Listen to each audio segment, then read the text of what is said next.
Hello, আসসালামু আলাইকুম বন্ধুরা। এই যে দেখো আজকে হলো দেশি আলু, মানে নতুন আলু একদম গোল গোল করে ছিলে, শুধু কোনো পিস করিনি।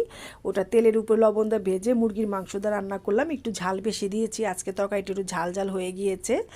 আর হলো তোমার তরকারি মরিচ বেশি দেওয়ার কারণে বেশি একটু লালচে হয়ে গিয়েছে আর কি।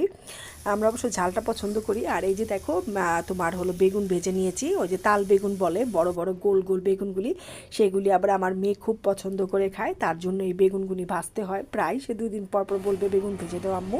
তো বেগুন ভাজার সাথে কিছু শুকনো মরিচও ভেজে নিলাম, মাসাল্লাহ খুব ভালো লাগলো খেতে। খাওয়ার পরে যেহেতু ভিডিওটা করছি তাই বলতে পারলাম। আর এই যে দেখো এটা হলো লাউ ভর্তা, আমার হাজব্যান্ডের অনেক পছন্দ।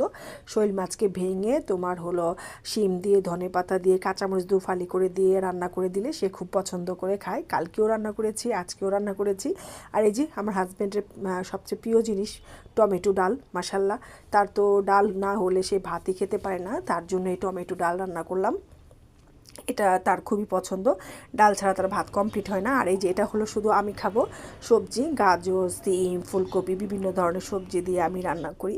তো হাজব্যান্ড 2-1বার একটু একটু খায়, কিন্তু বেশিরভাগ সবজিগুলো আমারই খেতে হয়। আর আমার মেয়ে তো হাতে ধরবেই না। তো বন্ধুরা আজ এ পর্যন্তই। যদি ভালো লাগে তো লাইক, কমেন্ট, শেয়ার আর সাবস্ক্রাইব করে পাশে থাকবেন। আলহামদুলিল্লাহ।